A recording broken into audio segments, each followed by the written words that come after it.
कार्यक्रम के प्रायोजक है सोना ब्यूटी पार्लर सरसीवा।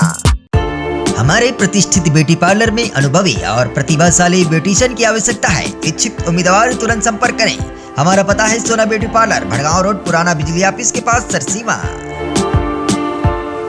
नए थाना प्रभारी प्रमोद कुमार यादव के प्रभार लेते ही बड़ी कार्यवाही देखने को मिली है।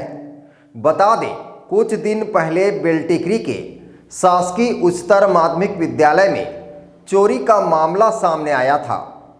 अब उस मामले में पुलिस की टीम ने एक आरोपी को गिरफ्तार किया है।